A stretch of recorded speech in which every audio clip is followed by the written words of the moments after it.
Come with us behind the scenes of the first day of the new Senedd. This is the first meeting of the 96 Senedd members, where the first thing they do is elect a presiding officer, known as the Llywydd in Welsh. This is the person who chairs debates and remains politically impartial, a bit like the Speaker in the House of Commons. And they sometimes represent Wales on a national, UK and international stage.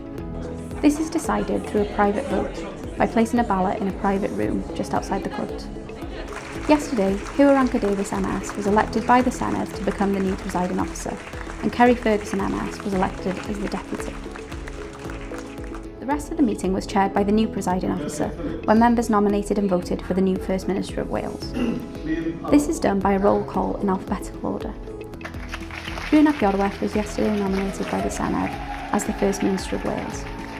Following this nomination, the Senedd's presiding officer formally notified the King and recommended the nomination for appointment. Keep following us for more updates from the Senedd.